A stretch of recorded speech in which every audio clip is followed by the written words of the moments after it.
आपन किसी मन रखला वाला कथा स्मृतिर कथा कोन 99 रे जो साइक्लोन हेतला सेई दिन कथा को 99 साइक्लोन आपन कोड थिले हम ससुरे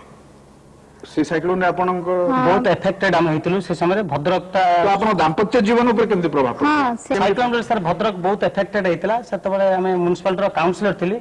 बहुत गुडे सब आसुता जो माने सब विभिन्न स्टेट रो हेल्प करथिले हमें हस्बैंड वाइफ बोथ जते गरीब लोक थांती तांको सब ने सहायता करछु बहुत जाई घर घर बुली पानी हम घर पानी रे पसितले भी हमें किंतु अन्य मानु जाई सहायता करछु सेटा भाबुची हम दाम्पत्य जीवन भीतर गोटे बहुत बड़ कथाटे आज्ञा एकुटिया जाइथिले तो भिन्न दिसी थांता धर्मपत्नी को सांगरे ने जाइछंती बहुत भलो कथा से साइक्लोन रे भी हम घरे भी निजे पानी पसिथिला पूरा आज्ञा तापरे से राती रे जते राती होतै सेते पानी बढ़ुथाय आपण कहिबे